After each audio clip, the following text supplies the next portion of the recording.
Welcome, welcome, friends. Christine's here, Alexis is here, Brenda's here. What's up, y'all? Good to see you. It's been a minute.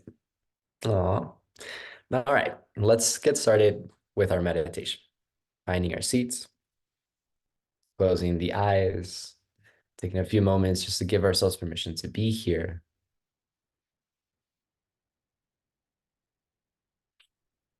Feeling into the body, feeling into the energy moving through the space. Let's start today by actually lifting the arms overhead. Inhale as you reach the arms up. Big, big, big good morning stretch. Reach the fingertips up high. And then from here, we grab left wrist, opening up to the side. And then switching sides, opposite side. Okay, back to center we go. Relaxing the shoulders down. And then if we can, taking a deep breath in through the nose, expanding the belly, heart, throat. Holding the breath at the top as you inhale a little bit more. Audible exhale.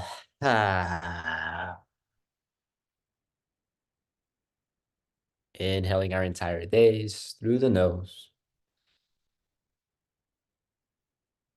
Audible exhale. Last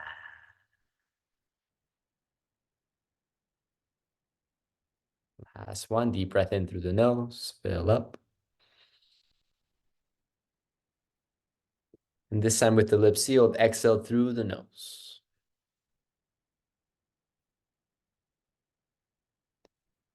Let's take a few moments of just find these long inhales, long exhales.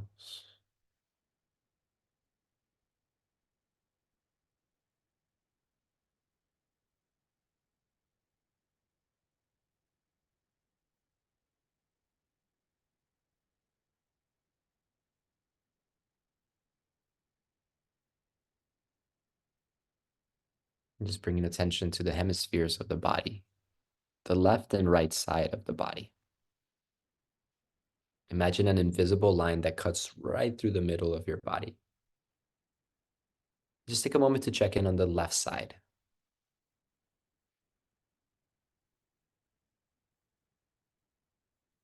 Noticing how the left shoulder feels, the left hip pressing on the seat, left knee, left foot. Just taking a few moments to consciously breathe into this left side of the body.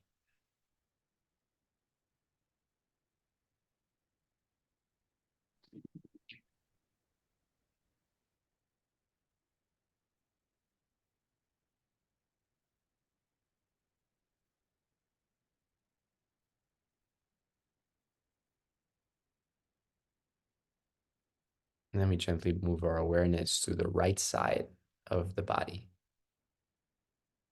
Imagine this imaginary threshold as you cross to the right. And then just right away, notice if there's a difference in the sensation and the feelings. Going through that same movement, breathing into the right side of the body, just honing in on different parts of this right side of our body. The right side of your face, right shoulder, right arm, your wrist working your way down through the hips, the knee. Just take a few moments to breathe into this right side of the body.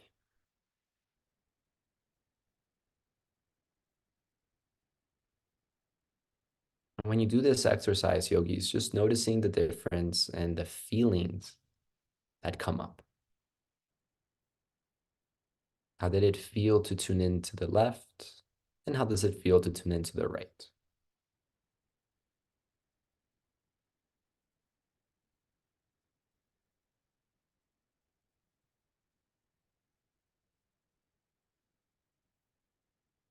Begin our meditation today with Nadi Shodhana.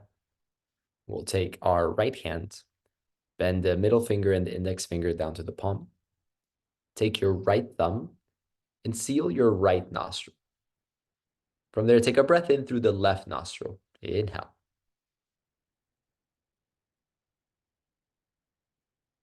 Holding the breath as you switch, ring finger onto the left nostril, exhale through the right.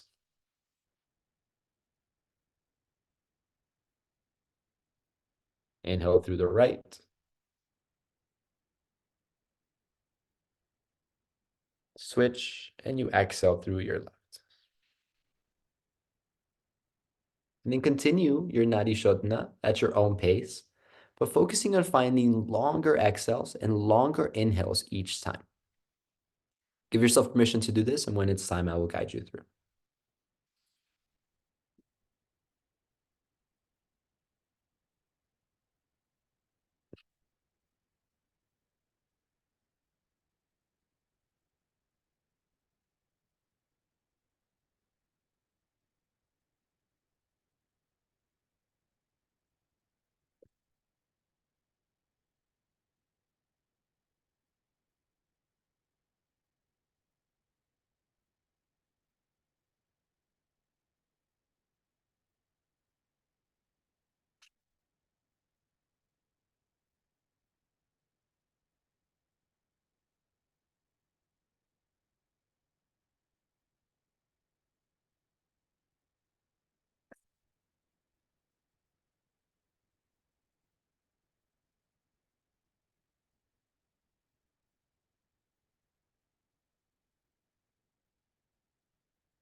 Just find 2 more inhales and 2 more exhales on each nostril.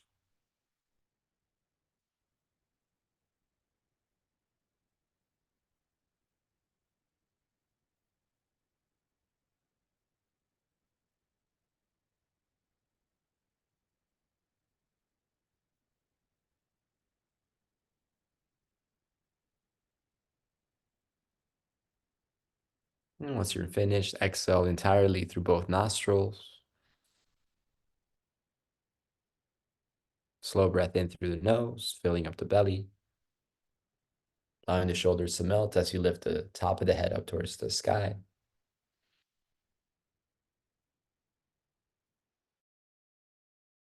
And we begin our meditation now, just giving yourself a few more minutes just to be present and noticing what it feels like to start a meditation this way. When it's time, I will guide us.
Bringing movement back to our bodies, bringing awareness back to this form by deepening your breath in.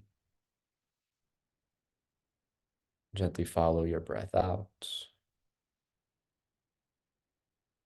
Movements with the toes, with the fingers. We can touching the ground either with our hands or with our feet.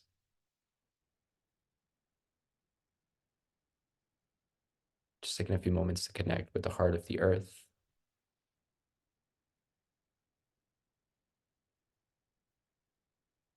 Whatever part of your body is touching the ground, just take a few moments to breathe into that space. The connection between the body parts and the closest part to the floor.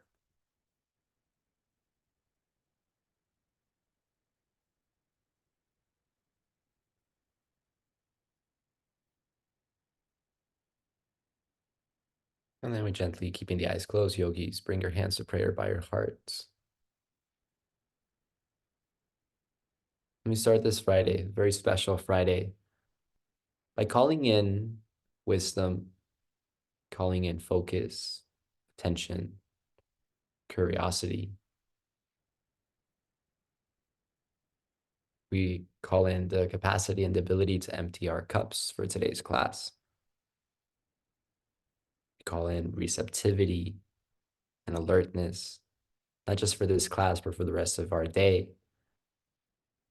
And for this conscious awareness to permeate into the rest of our weekends, the rest of our week, the rest of this month. Take a deep breath in to prepare for your chants. Inhale.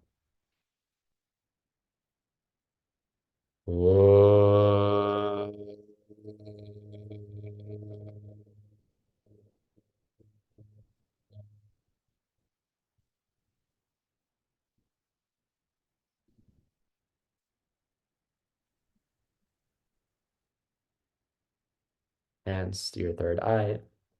Loka samasta sukhino bhavantu. May all the beings in all the realms be happy, be free. And today, may your thoughts, your words, and your actions fall into perfect alignment for your liberation. Gently bowing forward to the teacher within each and every one of us. So we gently open our eyes, turning on our cameras if we can, friends. Welcome. Your message, Stacy. I'm glad that you made it. Brenda, good to see you. Devin, Joaquin, Alexis, Christine. Okay, y'all. Turning it over to Serenity. Just waiting for a little confirmation. Yay. Okay, cool. Hope you all have a great, great weekend. Quick announcement. I haven't checked the school yet, but I did post some dates for our retreat finally. So if you haven't voted, please vote. I want to make this happen.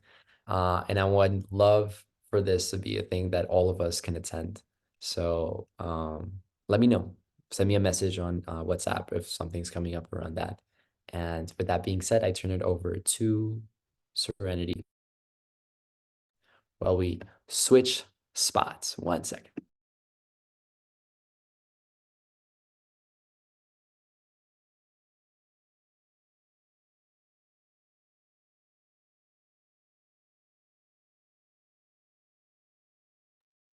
And we're back.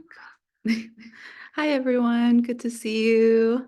Christine, Garen, Stacy, Brenda, Devin, Joaquin, Alexis. So good to see each of you. So we're gonna get right into it today. Hey, Garen. Oh my gosh, lovely to see you. I hope COVID isn't too bad. But anyway, yeah, it's COVID. I hear ya. But anyway, we're gonna get right into it. Last week, we ended the class by bringing to mind a time when we broke our agreements, when we met our agreements. And I'd love to go through an exercise with you all today. And let's just notice how we feel as we connect with each experience. Sharing my screen now. Can everyone see this? Okay, great. Taking a deep breath in I see many of you are already reading the words, which means to bring to mind a time when someone made an agreement with you, broke that agreement, and then afterwards saw you face to face. Connect with this experience. And if you have a pen or a paper or a good memory, think about 2 or 3 words describing what this experience was like for you.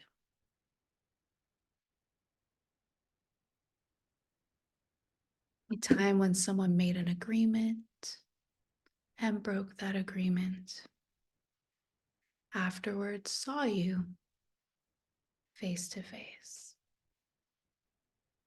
We'll give it about 1 more minute.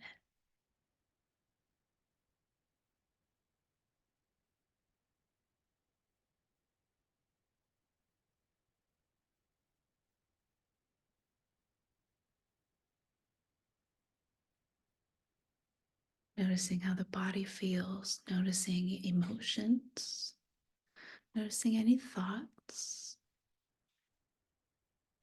We'll now go into the next visualization. Bring to mind a time when someone made a commitment to you, kept it, and afterwards saw you in person. Connect with this experience, noting 2 or 3 words describing what it was like.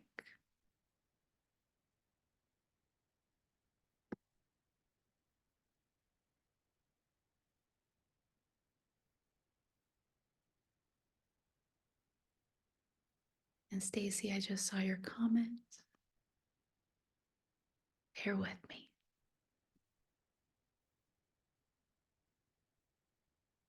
Again, noticing feelings, body sensations, any thoughts.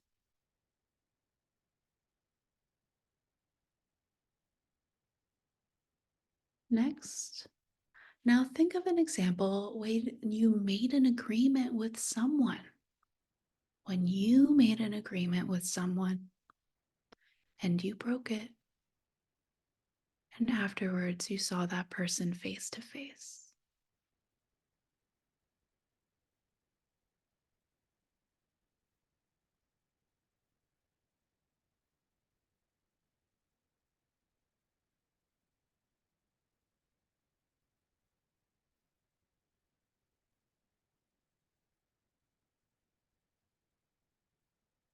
Noting some feelings, thoughts, somatic sensations. Lastly, recall an instance when you made a commitment with someone and you fulfilled it. And then you saw that person.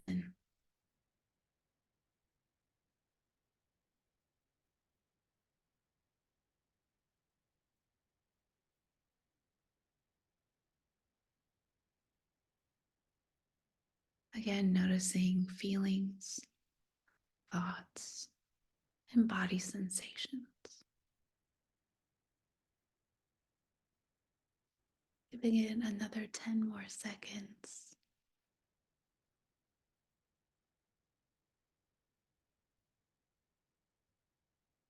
And then coming back. What came up for you as we went through the 4 different scenarios?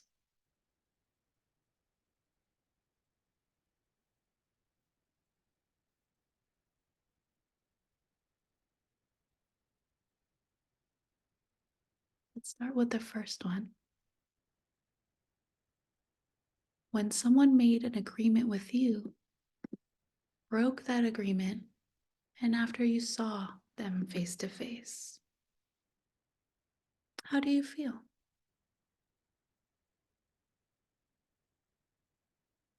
You may write in the chat or unmute yourself as you feel inspired.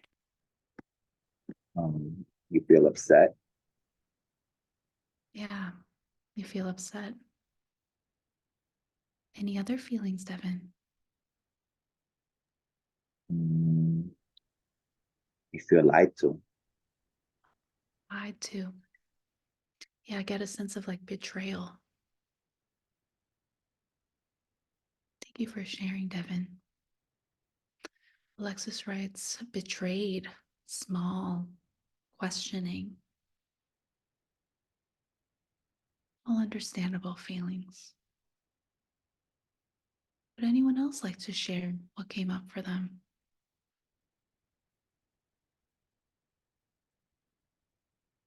I had feelings of feeling not important and like abandonment, more closed off when I'm around that person again, like the trust issue kind of thing.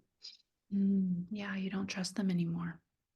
And there's like this need to protect yourself because you don't trust them. Thank you for sharing, Brenda. And now let's think about the second situation. Bringing to mind a time when someone made a commitment to you, kept that commitment, and then you saw them in person. And before we get into that, I see a chat from Stacy saying that I always get a feeling of questioning why I'm not good enough for them to follow through. Big ouchies. And so I'm kind of thinking about the opposite. When someone made a commitment to you, fulfilled that commitment, how do you feel?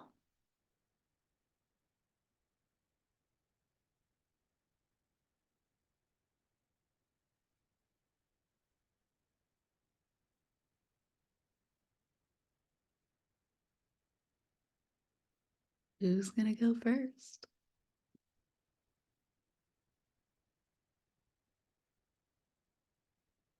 I mean, you feel like Did you say you felt light? feel good. Feel good. Yeah, you feel Yeah, good. you feel The connection isn't super great, but I got the essence of what you're sharing. Goodness. And I see in the comments, respected. Yeah, you feel respected. You feel safe, held, even if it's just for a moment or two. Yeah. And Brenda, you also shared that you feel closer, more trust. And in the first example, you felt like closed. And when I hear you typing that, I get like an openness, like, wow, you're excited to see this person. And Alexis, you write seen, relieved, loved, loved. What a big, important feeling. Thank you all for sharing. And now let's go to the next scenario. Thinking of an example when you made an agreement with someone and you broke it. Upon seeing this person face to face, how do you feel?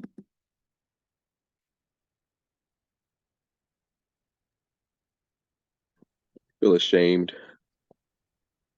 Mm. Yeah, you feel ashamed. Any other feelings coming to mind for you, Garen? A sense of sadness. Yeah. Yeah, like a sense of sadness. I'm also picking up like disappointment, like in yourself. Mm.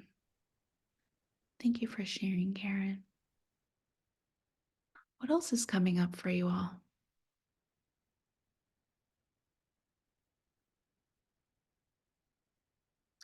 Yeah, Alexis agrees. Disappointed, ashamed, forgetful. Yeah, like how could I forget something like that? Brenda writes a heavy heart. Yeah, feel cringy. cringy. Is that what you said? Yeah, Yeah. Yeah, you're just like how you like cringe at yourself. You're like, ugh, I have to see them face to face now. Yuck. Totally. Thank you all for sharing. And now our last visual. Think of a time when you made a commitment and you fulfilled it. And now you're about to meet that person face to face.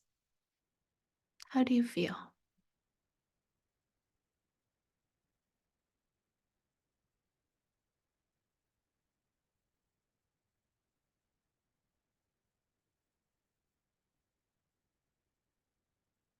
I love your share, Brenda. Like an adult. Yeah, I'm adulting.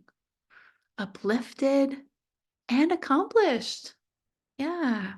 There's like as I read that, I get a sense of pride. Like you're satisfied and looking forward to meeting that person. Yeah, and Alexis agrees. Proud, accomplished, responsible. It's also giving adult. Yes. Also look for recognition, like, and sometimes it doesn't always come there, but you want to feel like recognized for doing your part. Yeah. You're like, look at me. I did it. Everybody, give me a pat. Yeah. There's like a feeling of like ready to receive love. Sure. Like I did that, you guys. Mhm. Thank you for sharing, Garen. I think what we notice right away is that our feelings are fluctuating quite a bit as we visualize each moment. But typically speaking, when we don't show up for our commitments, when commitments aren't shown up for us, we tend to feel anger, hurt, disappointment, embarrassment, lack of dependability, confusion. And with kept agreements, we feel trust, gratefulness, love, responsibility, fulfillment, security, clarity, respect, and honor. So I want to be clear here because I can sense a little bit of tenderness in the air that the purpose of this exercise is not to tell you how important it is to keep your promises and to take you to the principal's office. No, not at all. It's to simply realize how important our relationship is with our word and how that affects our experience of life. That when we violate our word, our confidence and trust tend to decrease, and feelings of resentment, distrust, and pain dominate.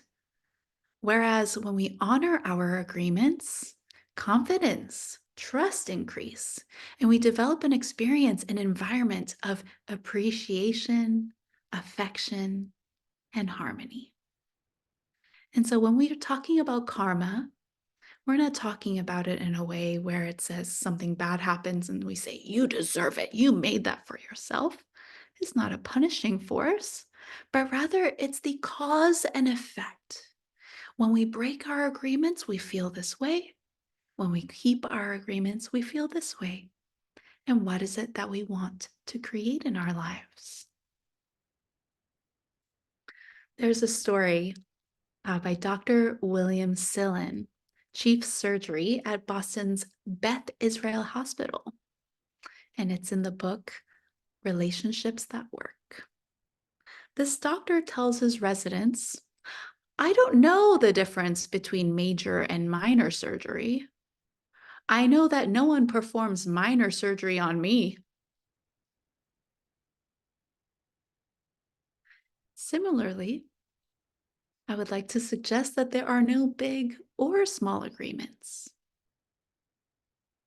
Let's say, for example, that I tell you, I'll call you tomorrow, but I neglect to call. We may think, well, it's no big deal. With respect to our relationship, however, the consequence from broken agreements list are likely to manifest. I'm going to feel some sort of guilt, some sort of shame. And it's probable that your trust in me, to some extent, will also diminish. And our relationship as a whole will start feeling less pure and balanced if this continues on. Imagine putting a grain of sand in the carburetor of a car. The car will run fine and with apparently no negative effects. However, making a habit of putting a grain of sand per day in the carburetor, and after a year or so, you are guaranteed to have a broken car. And in the same way, if we make a habit of not doing what we say we will do, we find that after some time, we have broken relationships and a life that does not work. So I'd love to ask you all a question. And if you can show your face on screen, that would be ideal. I'll give it a moment or two.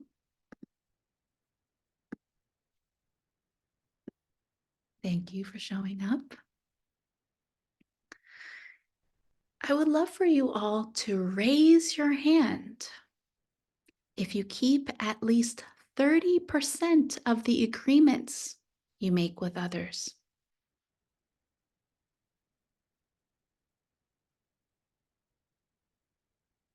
Okay, thank you. I would like for you to raise your hand if you keep at least 60% of the agreements you make with others.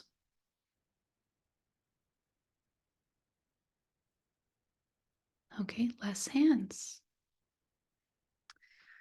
Last question. Please raise your hand if you keep at least 90% of your agreements with others. One hand.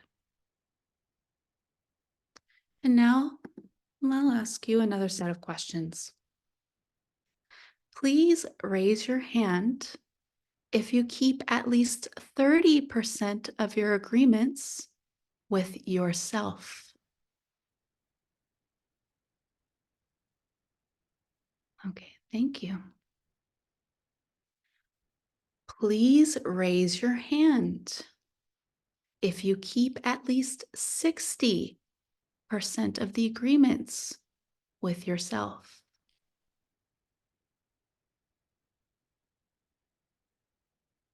Okay, thank you. Last question. Please raise your hand if you keep at least 90% of your agreements with yourself.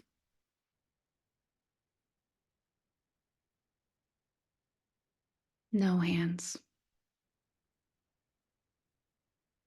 Thank you all for participating and turning on your cameras. It's really good to see you too, Stacy. I think we can notice very quickly that we are not as committed to ourselves as we are with others.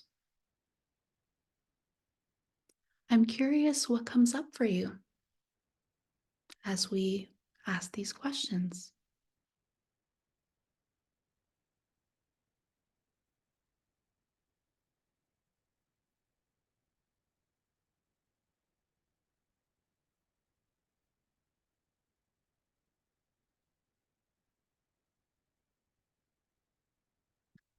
Alexis. I think just thinking of just the different instances and kind of having like a scale, I feel like I try to show up for myself and others a high amount, but to say like 90, it just felt like that's like maybe like in the sense of I show up, but consistently for people, I feel like 90 is like an A on the scale. I feel like there's always room for improvement. Um, So I feel like maybe like a 75 or something, because I feel like sometimes I don't show up in the way that I would like to. So I think it's just like a scale of what it means to show up for yourself and what it means to show up for others, because it might be enough for them, but maybe you wanted to do more or vice versa. Maybe you showed up in the best way that you could, but maybe, something like that. So I feel like it was the actual measuring of what I brought to something, whether it be for myself or others. Yeah. Yeah, I get a sense that you were able to see more clearly what you prioritize and maybe Yeah. why. Am I prioritizing other people's needs? Why is that? Am I prioritizing my needs? Why is that? Or why am I not? And taking more information from that place. Yeah. Thank you for sharing, Alexis.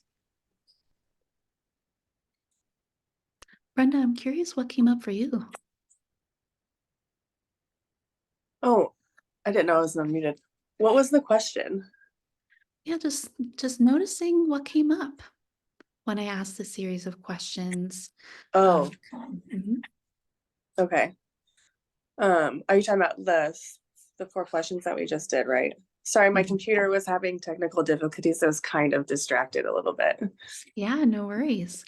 Yeah, I was asking questions about what percentage of agreements do you show up for others? And what percentage do you show up for yourself? Oh, yeah. I definitely show up for others more than myself. I definitely am not someone who puts my needs before anybody else's. Depending on the need and the day, really, it can fluctuate. But yeah, I definitely give more than I receive. It's hard for me to receive too, though. So that's probably why. Yeah. Yeah, you're noticing a big difference. And you see why things might be the case, like your tendency to give and your challenge to receive, and then everything in between. Thank you for sharing. Yeah, we tend to think that if no one is witnessing our commitments, they're less important. Also, we tend to make a lot of promises to ourselves with a consciousness that if we break them, it's no big deal. However, if we honor agreements with ourselves to rise early, to stop smoking, or to watch less television, we can expect experiences in the kept agreements list with ourselves. Self-trust and confidence will increase, and we'll feel clear and good in our bodies. Conversely, not honoring our commitments lead to the broken agreements list, shame, disappointment, and sadness. And the reason why I'm bringing this up, this is the yoga of communication, is that we're in relationship with everything in this world, whether it's with loved ones, whether it's with our earth, or with ourselves. And the commitments and agreements we make with all of these relationships also have an impact on the quality of our lives. And so, what is the relationship you would like with yourself, with others, with life? Sometimes, especially when we're alone, and I am right there with you, I think, oh, I'm really by myself now. I close the door to my bedroom and all of my unconscious things come out. We've all seen this. We'll be driving around the road and the car next to us is rigorously picking their nose. And we go, wow, yikes. But they have no idea that they're being observed. They're just unconsciously in the mind of a closed bedroom door, scratching their butt, lazily not folding the clothes, right? All of us have been there, right? Nothing that I'm exempt from either. It's all stuff we're guilty of. And we have this attitude even about the commitments we have with ourselves. It's no big deal. The door is closed. No one's watching. I can keep my good, happy face to the world. But in the meantime, our self-relationship is deteriorating quietly. And so we think about these things and how they work. I'll share my screen for something that I've noticed that happens quite often in our relationship with agreements.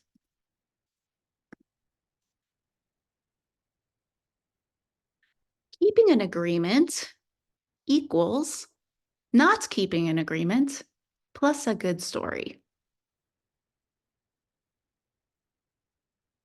How many of us believe this or have acted on this? Oh, a really simple way to notice when this comes up is being on time equals not being on time plus a good story. I love you, Stacy. Thank you for being an amazing example at the start of today's class. Yeah, some of us carry this subconscious equation that looks something like this. And we could think of instances of a broken agreement where the adverse consequences discussed do not occur, where the good story side of the equation is actually greater than the other side. Well, here's an example. Suppose you have agreed to be somewhere at 9 a.m. You stop on the side of the road on the way to this appointment and you save someone's life. And in the process, you arrive at your appointment at 10 a.m. Did you keep your agreement?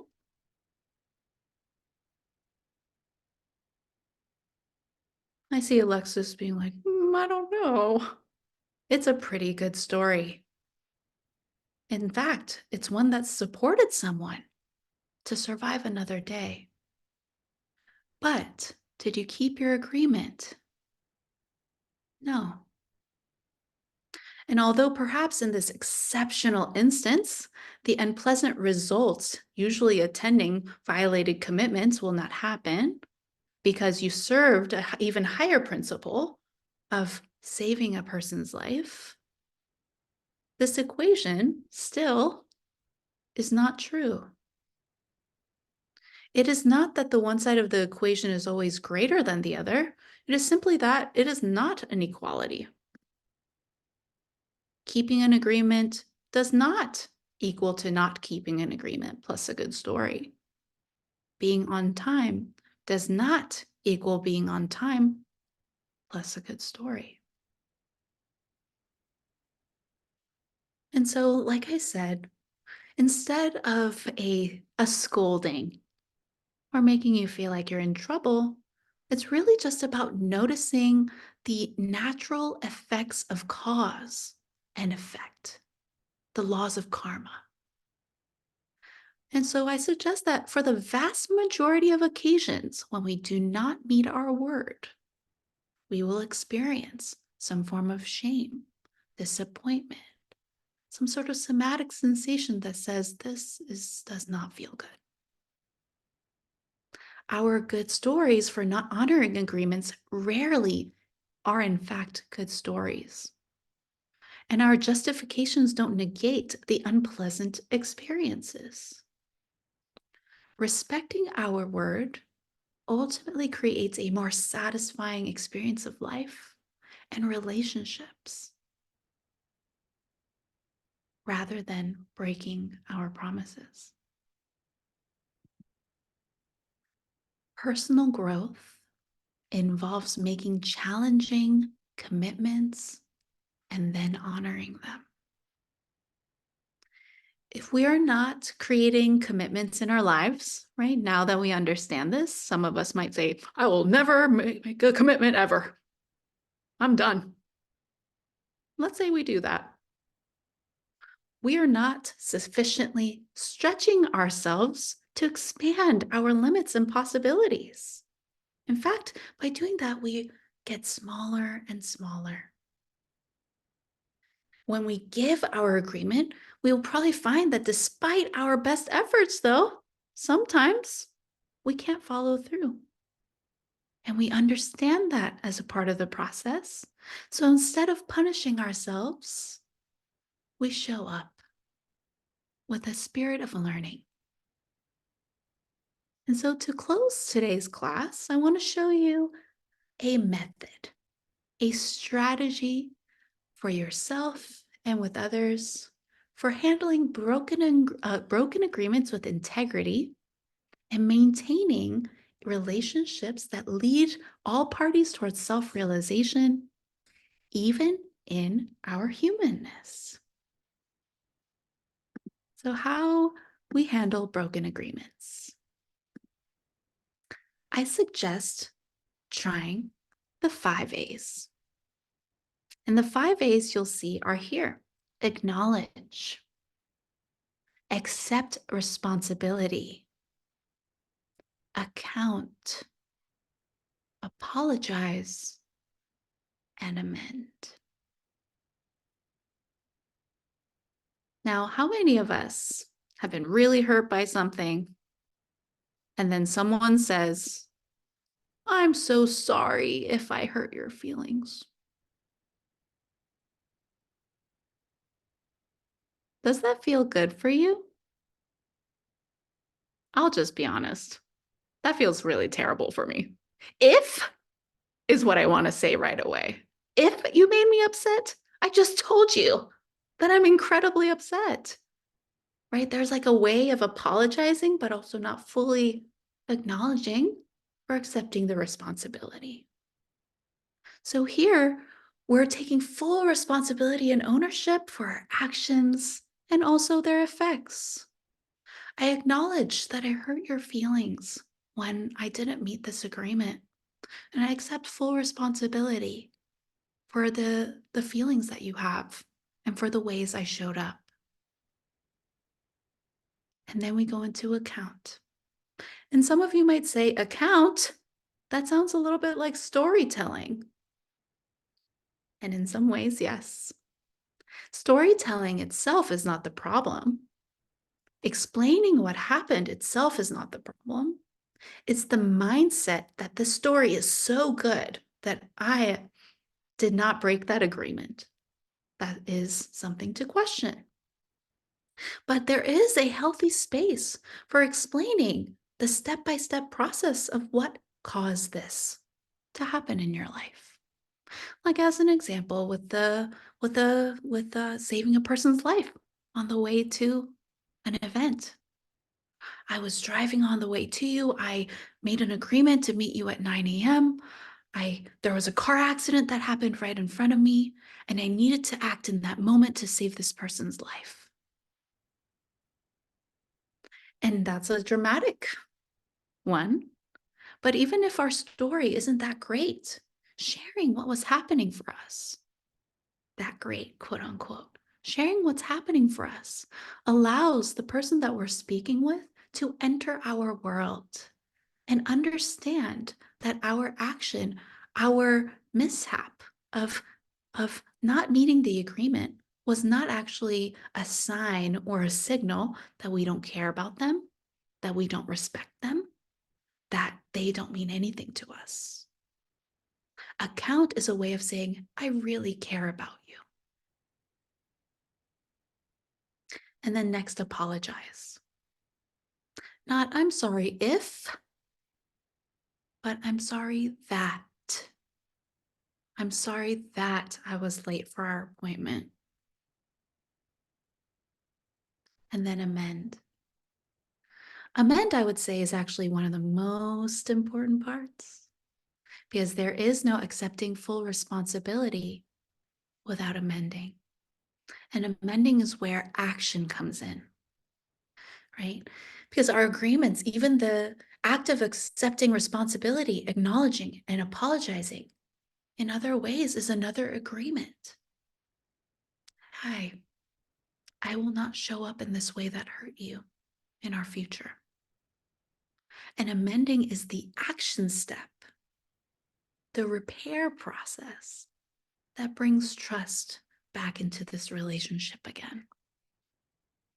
And you can use the 5 A's across the board anytime you feel some sense of disappointment in yourself, remorse, and you want to clean up whatever dynamic that you are focusing on.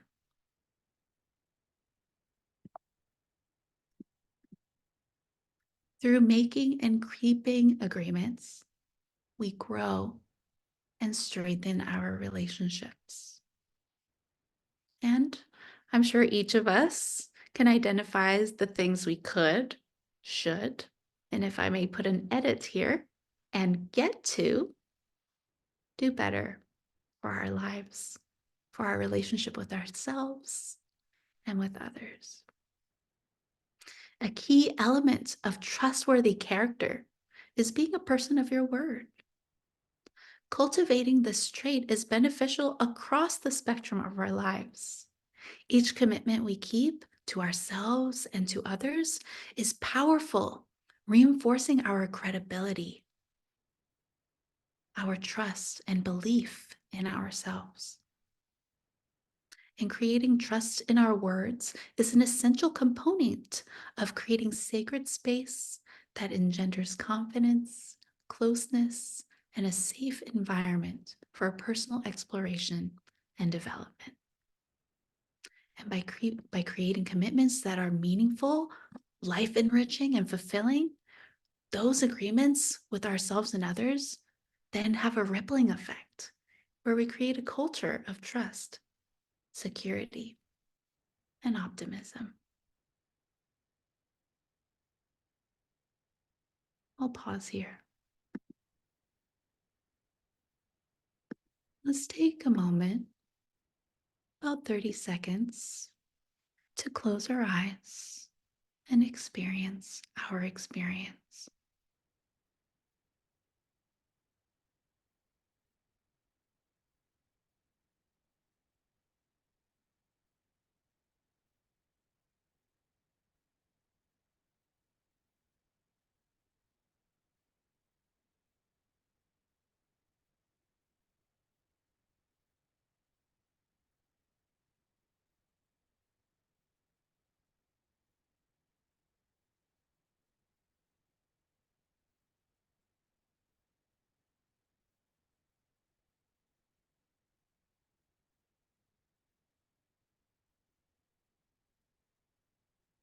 Softly returning to our shared space, fluttering the eyes open. I'd love to hear from each of you. What came up for you in today's lecture? What feelings? Perhaps some memories. I'd love to hear anything that comes up for you. For me, like just the agreement, like I've always been the type of person, like if someone says they're gonna do something, I expect that to them because if I tell you I'm gonna do something, I'm gonna do it, or if I make a promise to you, I'm gonna do it, if something comes up, something happens, and that's a different story. But like just to leave someone in the cold and like act like it didn't happen, just like breeze over and maybe they're just gonna forget. People don't forget that. Like you don't forget. It'll be in your mind, and then you looking at someone sideways, like, can I trust this person? Are they about their word? And people who I care about, I wouldn't want them to feel that way about me. Yeah. Yeah, you have a very strong relationship with your word. Like it's not something that you take lightly. When you give it, it's something that means so much to you and is something that you follow through with, which also means that there's an expectation of getting that in return. And I imagine that that has both painful and beautiful experiences where people act like nothing happened. And it kind of leads you to questions of like, can I really trust you? Like, are your words really how you feel? And when you notice that, I get a sense that you don't ever want to make someone feel that way. And so it's even more important for you, for your word to be like gold, to treat it like a precious, precious gift. Thank you for sharing, Devin.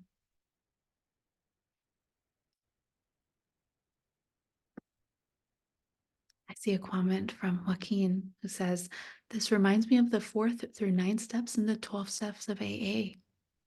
The resentments list and making responsibility for my actions, taking responsibility and making amends to everyone I've ever hurt in my life, and looking at my character defects and shortcomings, leading me to a place of right action, right intention, that of the Eightfold Path. Thank you so much for sharing, Joaquin. Yeah, the AA program has like a very powerful microscopic look at this with big ways to show up in repair. And I would actually suggest that this exercise would be beneficial for all of us. We're all addicted to something. Might as well own up to it and repair our relationships. Thank you so much for sharing, Joaquin. Who else would like to share? Alexis. I think I don't like what Devin said, just the acknowledgement, I feel like sometimes when it comes to me, I always like minimize things that if someone can't show up, I always kind of justify it anyway, it must be a good reason why they couldn't do it. And I feel like if they mention it and they are genuine with, oh, I genuinely forgot. It wasn't that I didn't care.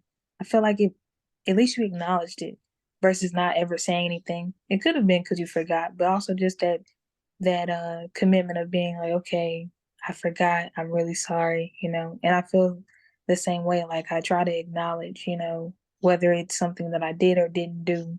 I think that's very important, like you said with the men's, like you may not always be able to make, the task, but it's important to acknowledge it and take accountability for it. Mm-hmm. Yeah. Yeah, I appreciate your share. Because, yeah, you're right. It's not about perfection. It's about inviting in that person into our process, letting them know that we do care. Because much like how we talked about the stories we tell to justify our agreements or broken agreements, there are stories that people will tell themselves because we didn't meet the agreements or because we met the agreements. And by sharing and fully acknowledging what is really in this space, we get to clear those illusory stories and really make clear to them and to us what our true intention is and how we feel. And also, right, we don't want it to be just words that repeat themselves and say, I care a lot about you, but I forgot 15,000 times.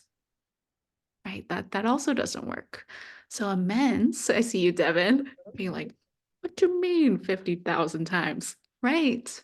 Yeah, so there is a change and an action that is being called for, which is like, again, the balance we're seeking in yoga, the balance of effort and relaxation, where we know that our commitments and our word hold power in our consciousness, and we also hold softness for our humanity, for things that happen, for ourselves, for others, without making excuses for people, for them.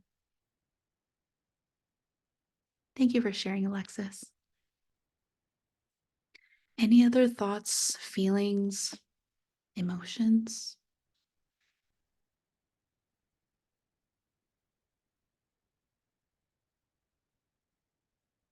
Actually, I would love to ask this question.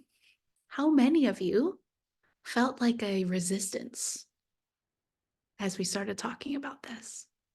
Garen, yeah. Yeah, commitments can feel like that sometimes, especially for those of us in households who grew up with getting in trouble. Like really bad trouble if we don't show up or get the A's that we agreed to our parents or whatever it might be. So I would just say to that, just notice. Just notice what is your relationship with commitments.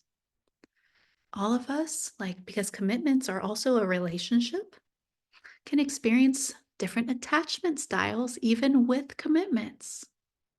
Some of us have anxious attachment with commitments, right? There's only one way. We say yes and we do it or else. And some of us have avoidant tendencies. I will never say or make plans or put a time on anything because I don't trust that I will show up for any of it.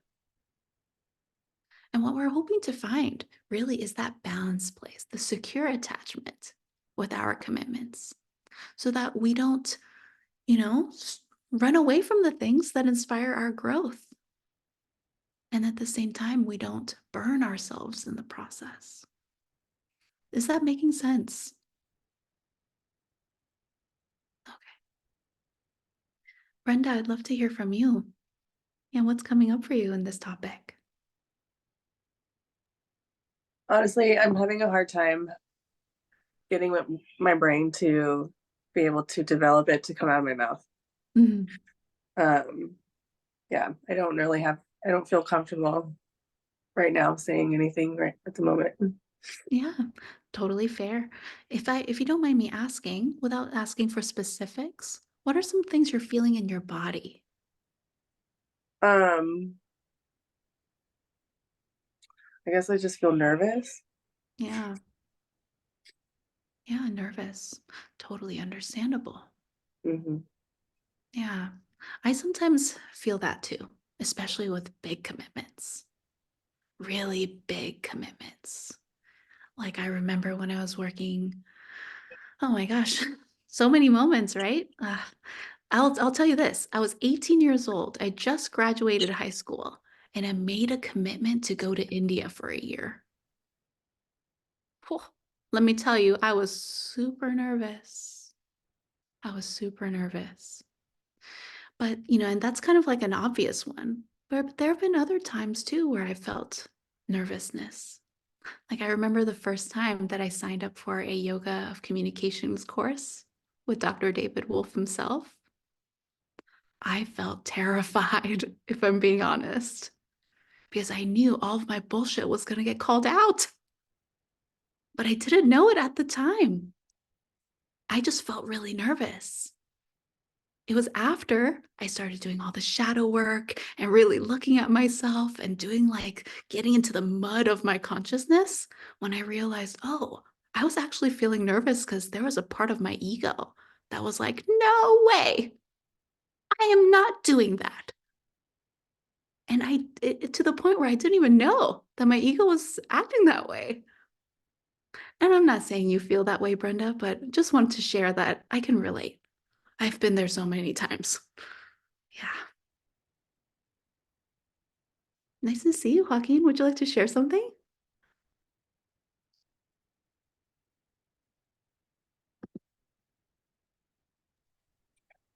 Sorry, it's kind of tough because I'm at work and it's loud here.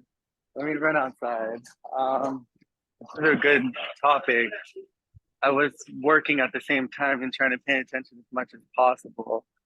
But I do resonate with you when you talk about the ego and being reluctant. But after listening to Dr. Ganesh Rao lately a lot, and that video on Samkhya philosophy and practicing this the awareness of the consciousness, I am realizing that I don't have to attach to those feelings of the ego and the thinking process that happens. I can just dive in and pick up the knowledge and just take my body. There's uh, um, uh, a woman named Joyce Myers. She always says, she's a speaker, she says, evangelist, she says, bring the body and the mind will follow. So conscious living for me is to just go. Even if I don't want to, screw the ego, unattached from those feelings of what my ego says. I don't want to go to a meeting. I don't want to talk to other alcoholics and other people suffering. I don't want this BS. I don't want to be called out. Chitta Vitra Nirodha. If the Chitta Vitra Nirodha is gone when I stop listening to the mind and I just show up. I suit up and show up and I learn. And whoa, sometimes I leave and then later on throughout the day, other types of information that were in that meeting that I wasn't consciously paying attention to will come to me because somewhere in my body and my mind it collected it and it'll appear later. So take the body and the mind will follow. Kill the ego. That's beautiful, Joaquin. Thank you so much for that. Yeah, and another way that we say this in this program is action that leads to insight. So there are two different ways that we get to self-realization. One is that insight that leads to action, right? I realize that yoga is good for me, and so I do the yoga. But the opposite is just as powerful, especially when our ego likes to play tricks on us. Action leads to insight. Thank you so much for sharing, Joaquin. Beautiful shares. Would anyone else like to contribute their personal story or an insight for all of us to learn from?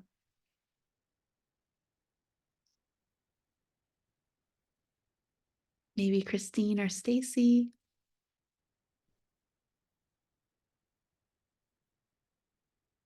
We'll give 5, 4, 3, 2, 1.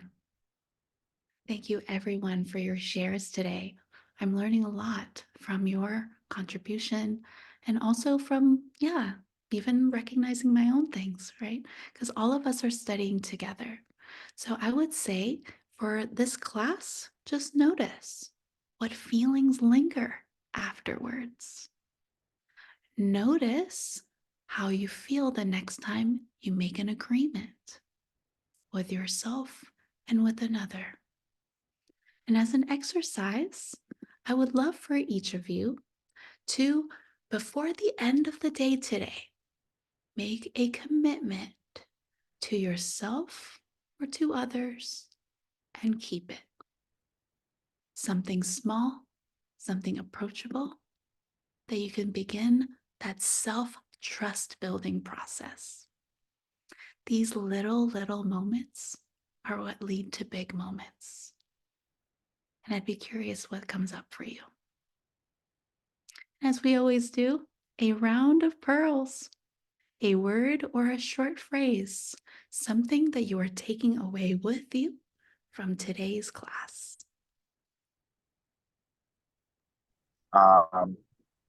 One thing I just thought of is saying no is a commitment. That's right. I really appreciate you bringing that in at the end of the class. You're right. Saying no is a commitment. Lots to learn there. Who would like to go next? I wouldn't mind going next. Please. I feel like what I'm taking away from what everybody said in the class is just that action leads to insight, whether it's, like Devin said, saying no or just making the commitment to show up and acknowledging that. Yes, action leading to insight. Thank you so much for sharing, Alexis. Brenda, I feel like you were right at the button at the same time. I was also going to say show up, but like show up for your commitments, basically. Yeah. And learn from them and grow. Yes, show for the commitments, learn from them, and grow. Yeah, commitments are not about punishment. It's about learning. And I love that. Thank you for sharing, Brenda. And I see in the chat, Stacy writes, my pearl is I need to commit to myself to the same degree that I commit to others because I am worth it. You dang right, Stacy. You are worth it. Who would like to go next?